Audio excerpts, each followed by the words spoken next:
If you've ever looked at those humble little plastic pots, yeah, the same ones we often toss aside after transplanting, and thought, surely nothing serious can grow in here, then today's Soil Stories adventure will surprise you. Because when I planted kohlrabi in one tiny pot, I wasn't expecting much. Honestly, I was just testing a theory. But what happened shocked me. The plant not only grew, it thrived, swelling into a beautiful plump kohlrabi bulb that tasted even better than the ones grown in larger beds. This little experiment turned into a powerful reminder gardening isn't about fancy tools or perfect conditions, it's about curiosity, creativity, and understanding what plants truly need. So today, I'm taking you behind the scenes into this tiny pot triumph so you can replicate the same unbelievable results in your own garden, no matter how small your space is. Let's get to the truth most gardeners miss. Kohlrabi doesn't have a deep taproot like carrots, nor does it need sprawling room like pumpkins. Its bulb forms above the soil line, and its root system stays surprisingly shallow.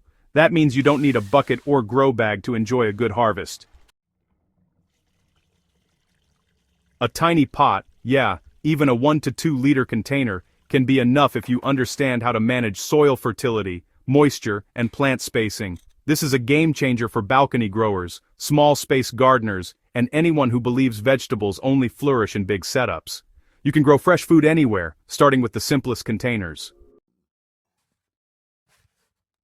My pot was small enough to wrap my fingers around, lightweight, flexible, the kind we usually think of as temporary housing, but here's the secret, even that little container can support one strong kohlrabi plant if the basics are right.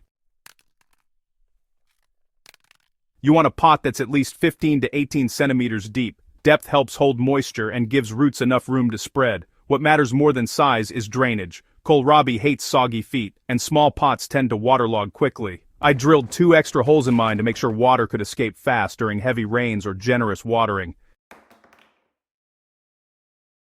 In a tiny pot, your soil is the entire world for your plant. There's no ground underneath, no room for roots to explore for extra nutrients, and no access to deep moisture pockets. This means you must provide everything in that little space. So, I mixed loamy soil mature compost and, just a handful of cocoa peat for moisture retention. Kohlrabi grows fast, sometimes in just 50 to 60 days, so it really needs a nutrient-dense mix from the beginning. Compost gives that slow-release fertility while cocoa peat keeps the soil nice and airy so the roots can breathe. When I first sprinkled a few kohlrabi seeds in the pot, I kinda knew I would eventually have to thin them out. But, I left 2 seedlings at first just to see if they could coexist. They couldn't. In a tiny pot, competition is intense. 2 seedlings means 2 plants, fighting for water, nutrients, and space, and both end up weak. Kohlrabi may tolerate partial shade, but if you're growing it in tiny pots, sunlight becomes even more important. Those small containers dry out fast, and honestly, the plant needs energy to build that swollen, crunchy bulb we all love. Small pots dry out quickly, and inconsistent watering leads to woody, cracked, or underdeveloped kohlrabi. I learned to water mine once or twice daily, depending on the heat. The goal is to keep the soil consistently moist, but never soggy.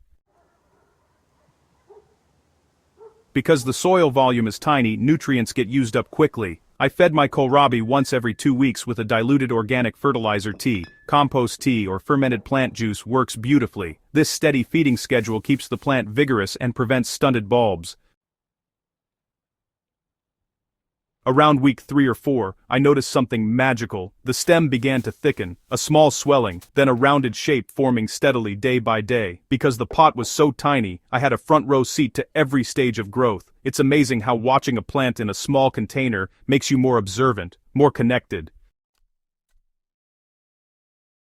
When I finally harvested the kohlrabi, I couldn't believe the weight. The bulb was compact yet heavy, and honestly, it was far bigger than I expected. The flavor was crisp, sweet, and far superior to anything store-bought.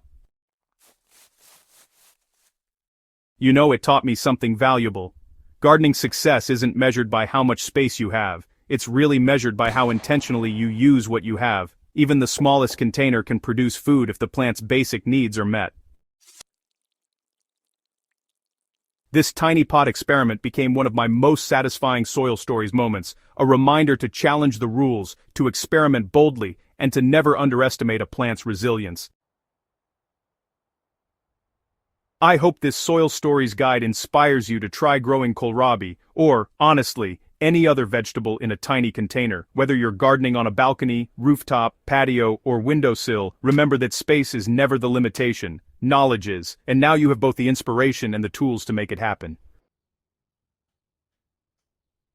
If you enjoyed this article and want more real, practical gardening stories, make sure to subscribe to Soil Stories and share this guide with a fellow gardener. Let's keep growing together, one small pot at a time.